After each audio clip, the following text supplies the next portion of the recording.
I gave y'all some quickies before. Now, we into the meat of it. Excuse me, what? Guys, this is Santino Morel, and you're listening to Wrestling Behind the Curtain.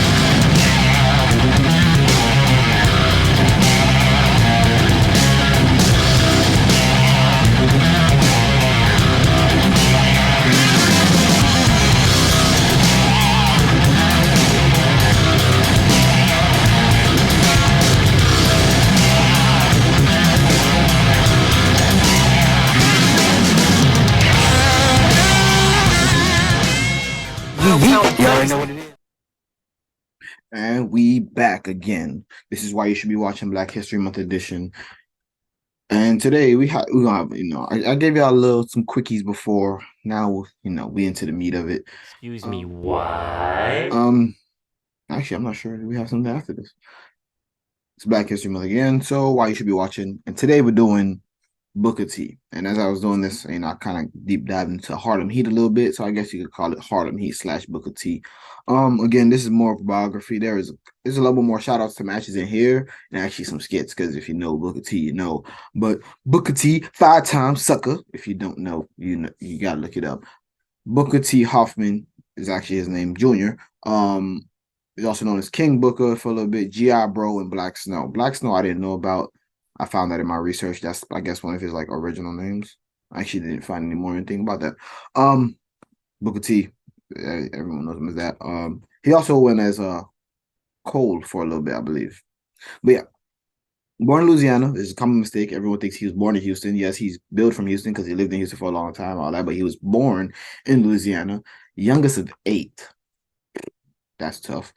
Both his parents died by the time he was 13. That's crazy. So when he was 17, he moved in with his brother Lash, who we know as Stevie Ray. But before we get into so he from 13 to 16 lived with his older sister. Then he moved in with Lash, also known as Stevie Ray. Lash is the person who came up with the idea that maybe they should check out a new wrestling schools in the area. And actually, because Booker T got into some trouble with the law and stuff, but he was, he had a young son. So his boss at the time, who, Booker wanted to, do better for himself, the boss actually paid for the lessons.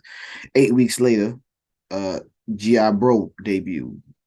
And that's, Sergeant Slaughter was very popular at this time. The Gold Forward was a big thing. And if you know wrestling, they always trying to reflect on something in history. It's always, amp up the racism a little bit. This, this joke, this misogynist thing. It's wrestling. Let's be honest. It's a circus. They just everything up to the umpteenth level. If you didn't know, no.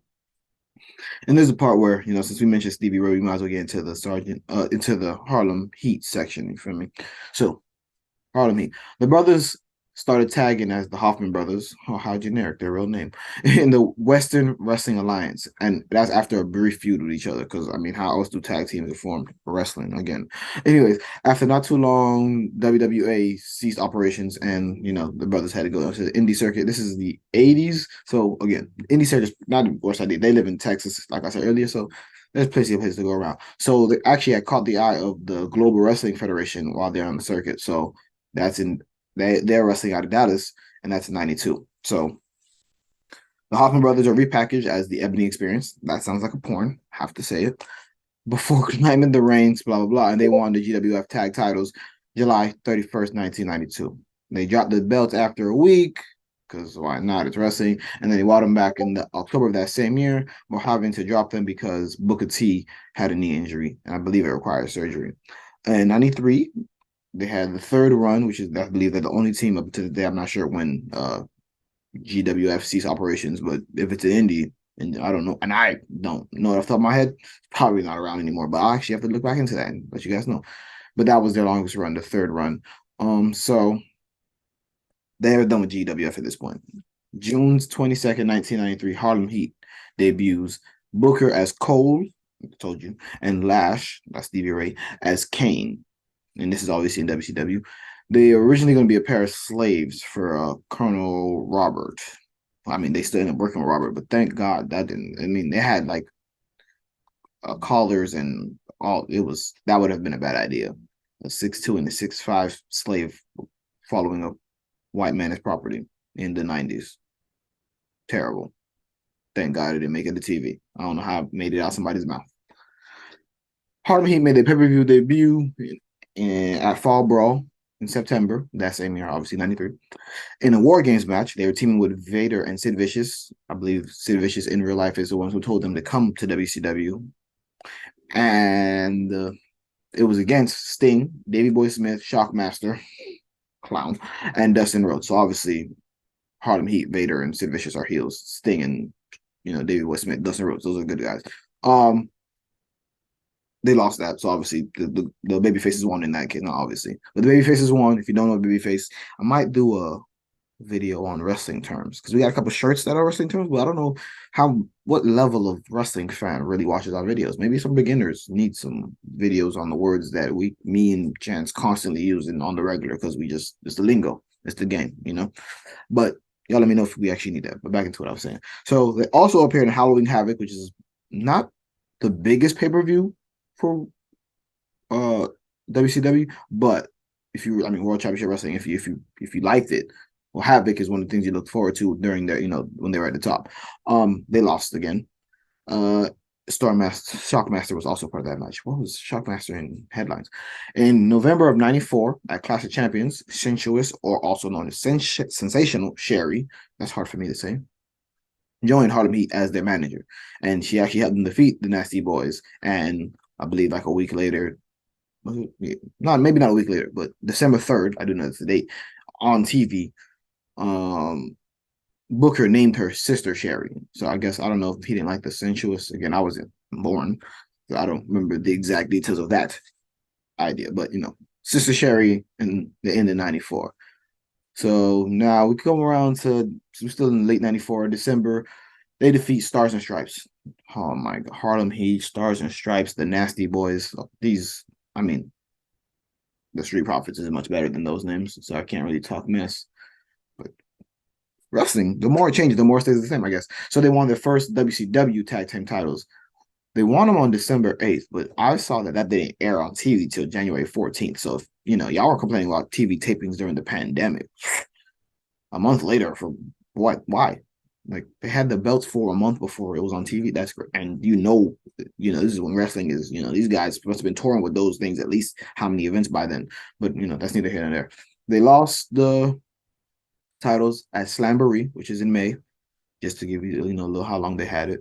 So about 5 months, which is around how long a lot of these belt runs go. That's a solid run, I think, to be honest, especially if you're getting multiple runs. So at this point, they're pretty over.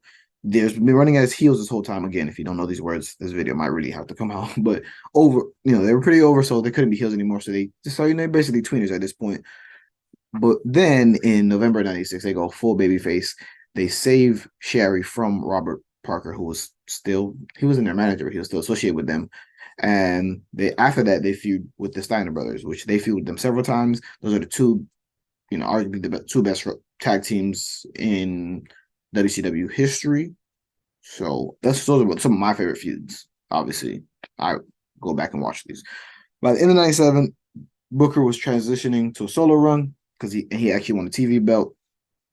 He was still teaming up with Stevie Ray a little bit, but in '98 they quietly disbanded. Not no, I mean, I guess probably because they had a little clout back there, their brothers, and Booker probably said, we don't got to do a feud to break up. Maybe we could do a feud later. We could use that later, but if you're gonna give me a solo run, just give me the solo run. I don't gotta, that's just how I take it because they do feud later on.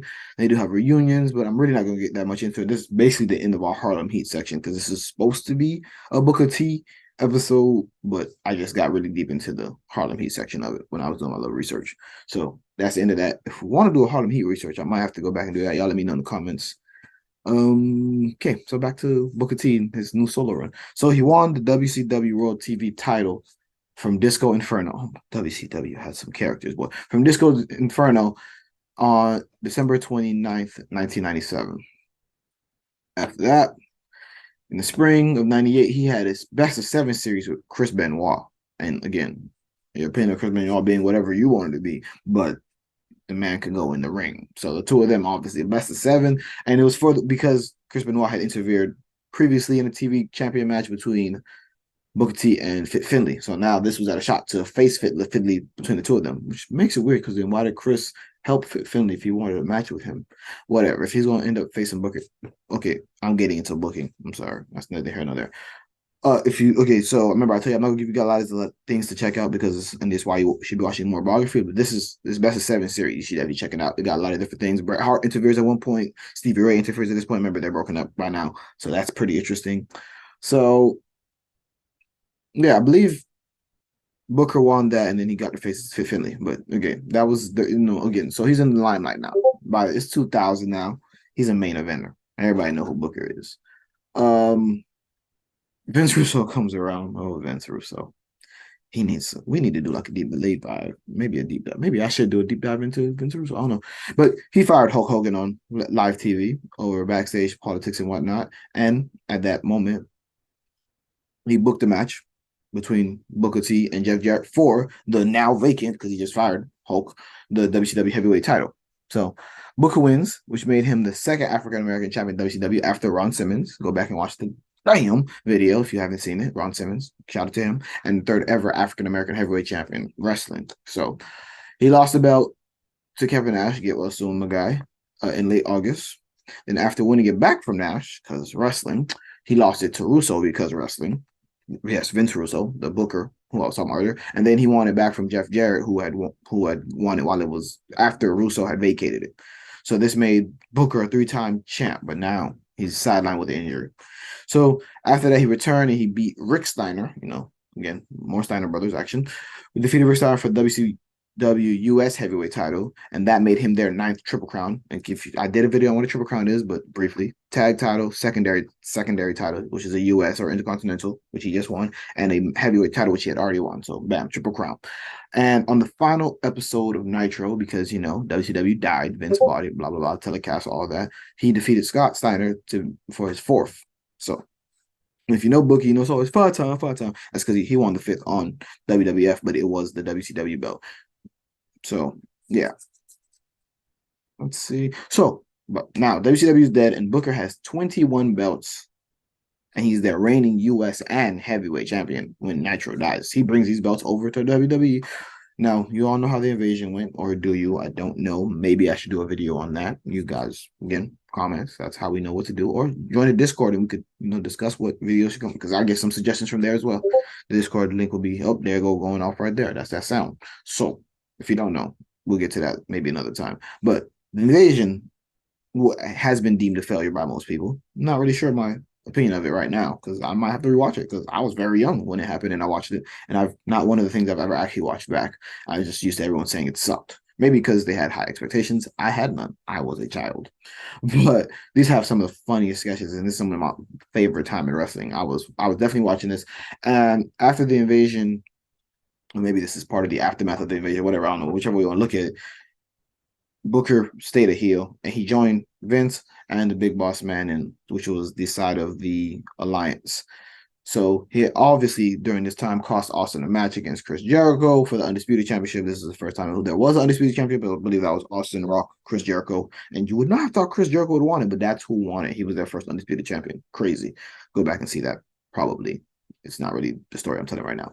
So Austin had a revenge brawl at the supermarket. This shit is hilarious. They're fighting in an actual supermarket. This is reportedly $10,000 to $15,000 in damage was done to the supermarket and they just filmed. It was hilarious. And then a week later, Booker T vandalized Austin truck, and then Austin changed Booker T around a bingo hall in a church. It was very funny, hilarious stuff. Go back and watch. I think it stands the test of time. Maybe it's nostalgia. I don't know. Again, I'm gonna go watch the invasion, so I'm definitely gonna check that out too. So this is like peak years in WWE, peak years to me, obviously, depending on how old you are. This is a sidebar, but according to some people, this is a hockey thing I've heard. But the best year in hockey is whenever you were 16 years old watching hockey. And I think the same thing kind of applies to wrestling, but maybe a little younger. So the best time in hockey is probably when you're like 10 to 12. And this is around the time I'm 10 to 12. So active is crazy. Booker T's in feuds all over the place. He has a U.S. championship run. But the next really big point of contention is 2006 King of the Ring finals, him versus Bobby Lashley. Still around, yeah. Look at that. That's crazy. Him versus Bobby Lashley in the final, and Booker wins. And this is when King Booker is born. King Booker was a gimmick, obviously, by Booker T, and he went full monarch, king, like British. Like he had a royal court with his wife, who was now Queen Charmel. He had William Regal, who he made a sir, an actual British guy, haha. And then he has Sir Finley, another actual British guy, haha. And he had all the English mannerisms, and he had the cape and the crown and the English accent.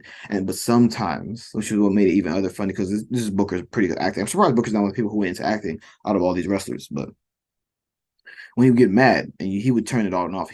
The accent would go back. He would suckle. He go back right back to regular Booker T when he got mad. He couldn't hold all the accent stuff, which obviously part of the acting. It was hilarious. So one time like Teddy Long, you're gonna face the Undertaker. Of course, it's Teddy Long. What else was he gonna say? And bam, goes into full sucker mode. There's another time he had Bobby Lashley kiss his royal feet when he was in character. So yeah, King Booker was a time. That was hilarious. So after a while, after being King Booker for a while, now there was some, I guess you could say, some tension, and some burnout, according to Booker T, with him and WWE. So him and Sharmell requested their release from their contracts, and WWE, they granted them, which is pretty good. And no non-compete either. I don't think it was a non-compete because I was in October, and by November, and non-competes these days are 90 days, 30 days if you're in NXT. Booker's well above an NXT level talent, even though that wasn't an NXT at the time. I had to double check my memory. No, so maybe the non-competes were just shorter. I don't know. But November, Booker T made his debut at Genesis TNA, yes, TNA debut on a pay-per-view as Sting's mystery tag team partner against Kurt Angle and Kevin Nash. He's all over the place. Get well soon, my guy. For the TNA Championship, obviously he was not King Booker at this time. He's back to Booker. So Sharmell also interfered, or she debuted interfering in the match on him and Sting's behalf because Karen Angle, Kurt Angle's wife at the time, now Jeff Jarrett's wife, that's funny, kind of, interfered on Kurt Angle and I almost said Steve Nash, Kevin Nash's behalf. So again, so we don't need too much of TNA during this time. I'm mostly a WWE guy. I do know a little bit about TNA because of AJ Styles and how great that is, and the X division. So Booker was a part of Main Event Mafia, which was one of my more favorite parts of TNA at the time. So, and then after a while, he came back to WWE as a commentator, and to this day, still currently does the pre pay per view shows. And he had that thing with Bad Bunny. Was that WrestleMania or was that a SummerSlam 2 years ago, last year? Time, I don't remember. But yeah, so that was pretty funny too. Booker's got a lot of accolades. I'm just genuinely not going to list them all. I just don't need to do that. But I will say, read some stuff here about what other people have said about him. Because, I mean, what better way to compliment a guy than what other wrestling and wrestling aficionados? Because, again, I just gave you a lot of stuff to say. But let's finish it off. Kurt Angle said Booker, he's done it all. He's legitimately one of the best 5 of all time, which, again, I'm not against. He did it as a tag team guy. He did it as a solo guy.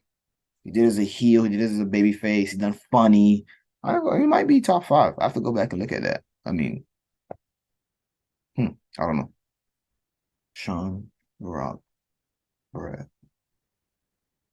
We'll get back to that. That's not what this video about. Anyways, wrestling or sports journalist Michael Landsberg, who I got a lot of this stuff from, I guess he's my source, one of the sources I had, stated that Booker was considered one of the best wrestlers alive, and he was capable of any match, any style, which is basically what I just said. There's nothing he can't do. JBL described him as the best acquisition that WWE got from WCW, which is a pretty good compliment. And if you know JBL, he ain't the one to be tooting compliments too much. Again, 21 titles when he left. That actually made him the most decorated WCW wrestler ever. He was the first African American WCW TV champ, like I said. Harlem, he was recognized by WWE because Hall of they're the wrestling historians basically now, besides your boy. So WWE recognized Harlem Heat along with the Steiner Brothers as WCW's greatest ever tag teams, even though those are different companies. Again, they bought it, so whatever. And so when you go to WWF/WWE and WCW, the rings and I say rings, the belts and the chips, they speak for themselves.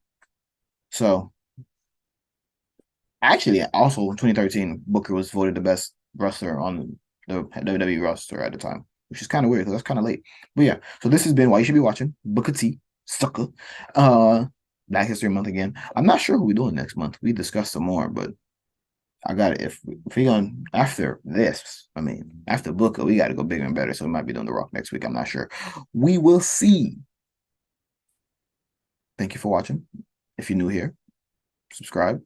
If you're not, welcome back. Like, share, all that. You know, Chance not here, so I'll say, be yourself because I didn't bring a straight shot this time. No shots.